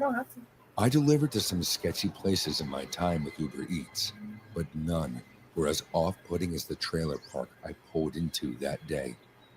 Children ran between trailers, unattended in their underwear, with dirt smeared all over their bodies. People shambled like zombies in front of their homes, visibly intoxicated. One woman in a rocking chair had a hypodermic needle sticking out of her arm. Unsure of where to go, I checked my phone and saw one note, RV. I drove through the trailer park until I came to the end of the park. Sitting in one of the lots was an ancient RV, rusted with age and visibly covered in dirt and other stains. Most of the windows were busted out, and all of them were covered with black garbage bags. I stepped out of my car with the bag of food, wading through the beer cans and liquor bottles that littered the way. The air outside smelled of ammonia, so I held my breath as I tapped against the door. I nearly dropped the bag of food when the man answered. The smell from the RV reminded me of my grandmother's old cat, a thick smell of days-old piss that nearly knocked me over. Through watering eyes, I saw my customer. He was over 6 feet tall, pale-skinned, bare-chested, and bald. While he wasn't overly muscular, two things immediately raised my guard. The first were his tattoos. Over his left breast was a swastika, and Not on a the right, swastika. a Confederate flag. Not a While this Confederate marked him as a flag. man I did not want to have dealings with, the large handgun tucked into his shorts made me want to run screaming to my car. The man rested his hand on the gun. "The hell you want, limp dick?" I tried to answer, but my mouth had gone dry. I swallowed and tried again. Uber Eats. You ordered Chinese?" The man frowned at me. "Took you long enough, didn't it?" I tried not to let out a breath of relief when he took his hand away from the gun. He stuck it into one of his pockets and pulled out a wad of cash, and I relaxed. I'm from the rural red state, so neither the tattoos nor the gun were uncommon. Maybe I would get out of this with a story to tell and a generous tip. "Bubba! Bubba!" Something thudded from one side of the RV, growing closer until another man came out. He had matching tattoos, but was shorter and squatter than his roommate. He proudly held up a baggie full of what looked like rock salt. "Latest batch is ready. Just need your seal of approval." He slapped the bag into the other man's hands. Then his eyes widened when he saw me. "Oh, sweet. My crab rangoons." Bubba turned and spat. "Seal of approval, my ass. Last batch you cooked left up half the customers blind and the other half dead. You try it out, Rooster." Nothing doing, buddy. I'm the cook. You're the manager. That was the deal." "What kind of cook doesn't try his own?" Bubba trailed off as he stared at me, his lips parting into a cruel smile revealing rotten teeth. "Say, friend, you look like you've been working real hard. Come on in. Kick your feet up for a while." Nigga, that's why you should have dropped off the food and bounced. Like, why are you still there? I mean, it's really nice to offer, but I've got other deliveries I need to make. Meet The Array, a new Prosecco by me for celebrating our moments. Meet Philo TV, the $25 a month way to bring friends and family together with 70+ channels of live and on-demand. Bubba pinned me to the RV in a flash and placed the gun to my head. I wasn't asking. They dragged me inside, Rooster cackling the whole time. The inside of the RV was even dirtier than outside. They pushed me towards a stained and torn couch, and I tripped over discarded pizza and cereal boxes as I crashed into it. Bubba was on me a minute later, the gun placed to my head. "Snort this, or I'll blow your head off." Rooster placed some of the crystals on a fold-out table and grounded them into a powder with the palm of his hand, then handed me a straw from a discarded Coke can. I had never tried any hard substance before. I didn't even drink that much, but with a gun placed to my head, I did what I needed to do to survive. My nose and throat were on fire as heat washed over me. The world erupted into flames while Rooster and Bubba transformed. Their skin melted, revealing skeletal torsos with smoking embers for eyes. They cackled again as I bolted from the table this don't seem like and scary. out the This door. seem like I climbed into my car as fireballs exploded around me and hit the gas. But the world was the same barren hellscape everywhere I went. One of the creatures appeared before me, so I screamed and plowed my car into it, and the world went black. When the police pulled me from my airbag, the world was back to normal. But they slipped a pair of handcuffs on me as the EMTs finished zipping up a mangled old lady into a body bag. the heck? I told them my story, but the RV was long gone, and the county attorney said I made the whole thing up. The jury agreed and sentenced me to 10 years for driving under the influence, reckless endangerment, and vehicular homicide. That's what I was content to serve my sentence until yesterday, when 2 new inmates were brought in. It was Bubba and Rooster. No. They smiled at me as the cell doors closed. They remembered me. That's why I'm begging you, Your Honor. Please transfer me to any prison but this one to serve out the rest of my sentence. What? For some context, I live in a major city and currently don't do a lot of driving due to ongoing issues with my car, plus the pandemic has made me turn to more delivery apps in general. So the other day around 1 p.m., I decided to order some lunch after doing a lot of cleaning. I placed the Uber Eats order and found something to watch while I waited for the food. Within a few minutes, a driver accepted the order. I guess. Noticed right away that the driver, Anthony, was on a bike, didn't have a profile picture or any deliveries on record. At first, I wasn't alarmed at all. I was almost amused, like, wow, I guess I'm this person's first ever customer. But then a full 30 minutes passes with no driver movement on the app. And at this point, I think maybe something is glitching out or the driver is stuck. I contact support via the chat option, and they ended up assigning a new driver because they couldn't reach the first one. Odd, but whatever. Now is when it starts getting a little weird. The new driver assigned is in the same exact spot as the original driver was. They also were on a bike, also have no profile picture, and have no prior deliveries as well. And this driver's name was Lori.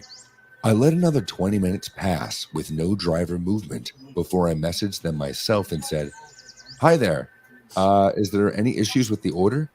The app shows that the driver saw the message, but no response. All this time, I'm checking to see if Uber Eats is maybe experiencing issues. None that I could find, but at this point, I'm definitely weirded out. I'm mostly just hungry. So I contact support again to request some assistance. They reassign the driver again and apologize for the inconvenience. Same deal. They also tried to contact the driver with no response. Finally, the third driver assigned is the exact same scenario. Same spot, on a bike, no profile picture, And no then prior I would have deliveries. just Only this time, at this the time name is Robert. I'm about to And before I just can react cancel. and go about canceling the order, because at this point, I'm tired of dealing with this, he suddenly has my food and immediately messages me the following. "Hello, I have your food. What's your phone number?" Why do you need my phone number? And I respond right away with, "I'm not super comfortable giving my phone number out. You can just meet me when you get here." He responded again with, "What's your number? Be there in 10. How old are you?" And at this point, the alarm bells were going off, and I contacted support immediately to have the order canceled and get further assistance. Bro, you could have canceled it on I your get connected to own. Uber's safety team, who informs me that the order has been canceled. I'll be refunded, and started taking down the details of the strange interactions. As I'm giving the woman on the phone the info she needs, I'm starting to calm down, thinking this was just some creep or something, and that's when I heard a man's voice at the front door. "Hey, Sarah, I have your food." I can't even describe the You chill know the that fuck went you down my don't have my spine food. I can't because of the way he said You it, can leave my making shit at the things door. even worse. The Uber safety woman on the phone with me heard him as well and goes, Is that him? Well, we canceled the order. I poked my head around the door. The way The that main my heavy door was open. wig don't want to go. Metal screen door was closed and locked, but allowed us to see each other. And when he saw me on the phone, he went from smiling to looking furious. He suddenly got right up against the door and kept asking who I was on the phone with. And at this point, I've started asking him to please leave because he's making me uncomfortable. But he was getting more and more angry. And at this point, started pounding on my door and grabbing, shaking the doorknob while shouting, to let him in. The woman on the phone was asking if I was okay. The man was still shouting. So basically, I'm in full meltdown mode at this point and hurriedly close the heavy door to lock it. The man is becoming borderline belligerent as he kicks my door, and the woman tells me to call the police. He ended up walking away from my house about a minute after that and backed up to the sidewalk. And for a moment, I thought he finally f***ed off. So I finished my conversation with the Uber safety woman so she could submit the report. Once she submitted it, I called the police and told them what happened. They weren't incredibly helpful at first since he didn't actually break in or put his hands on me, and they told me if he came back to call again, and they would send an officer out. I did end up having to call them again and give a full report, plus the description of the man since he didn't end up leaving right away. He stayed in the neighborhood for almost 20 minutes, according to one of my neighbors. After she heard the yelling, she saw the man I described walk back up from my house to the sidewalk and hop into a truck with another man in the passenger seat. And apparently, they just sat there, staring at the people walking by and being incredibly sketchy. And that's when she walked back towards my house and asked me what happened. Luckily, she was able to give the cop a description of the vehicle and the other man as well. So basically, this was a very bizarre and uncomfortable experience, and I wanted to share it to maybe see if anyone has experienced anything else like this, because honestly, I'm still pretty shaken up. Honestly, and will be avoiding delivery apps for quite a long I definitely time. would have just ordered my food from a different restaurant because they give it to the driver who's closest to the And this new restaurant. Garnier Nutrice. It has 5 amazing fruit oils. It nourishes while it colors. Cool. Covers our grays for improved, richer color. Nutrice. Nourished hair, better color. By Garnier. Naturally. Take a moment for Kinder Bueno with your coffee. Just unwrap and ungrind to sip and savor. Oh shit, I forgot about that. When crispy meets creamy, life. I have OCD with borderline BPD. For those of you without a PhD, that means I experience uncontrollable urges to repeat a certain behavior while being constantly stressed that people in my life will abandon me. If you'd like me to simplify that, I'm a neat freak and control freak. My entire life, I've been in and out of relationships, in and out of therapy, and bounced between jobs. When the pandemic hit, believe it or not, my life improved exponentially. Now I can work remotely from home and be the master of my own castle. Why did I think I could put No on pesky visitors, no unwanted intrusions on my time or space, and nobody but myself to clean up after. But now, looking back, those early days of quarantine feel like a more innocent time. Back when I was more innocent and naive to believe that the virus was a simple contagion. Back before I got the glasses. I lived alone at the end of a cul-de-sac. My house had been a foreclosure that I'd snatched up when the economy had cratered, expecting to sink some money into it and then flip it. But I'd gotten lazy and stayed. On one side, my next-door neighbor were the Ruggles, an elderly retired couple.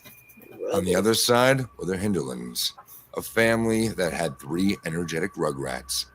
I felt boxed in a very different vibe. The Ruggles' yard was impeccably manicured with gardens of prized rose bushes and heirloom tomatoes. And the Hinderlands' yard, well, it looked like a shaggy recycling center for used Fisher-Price play sets. I tried to steer clear of both of their yards and activities, carefully checking from various interior windows to ensure the coast was clear before venturing outside.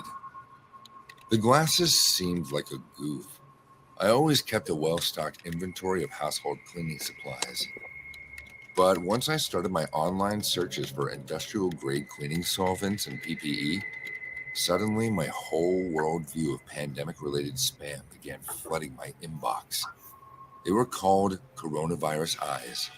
They weren't being sold by any of the online wholesalers I frequented. They were simply a pop-up ad that must have been triggered from my daily shopping habits.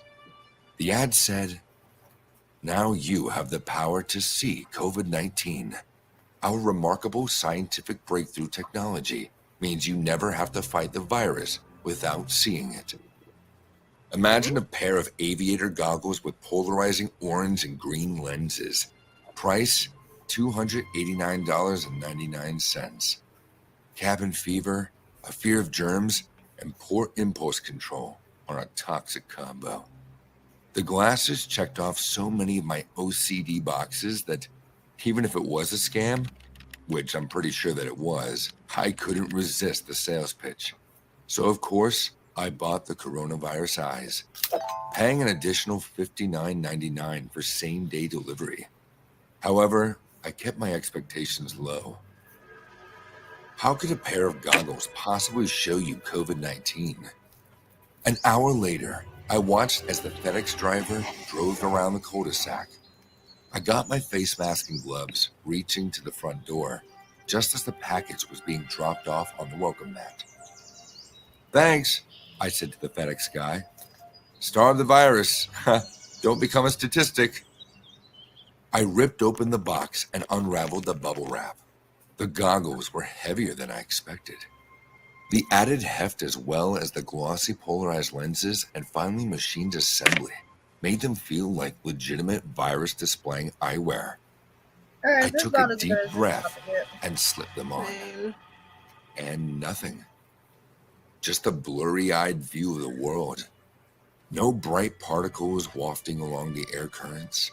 All right. No swirly I'm gonna patterns turn of this neon-colored story off. spores. Not a single speck of lethal virus. Stream. My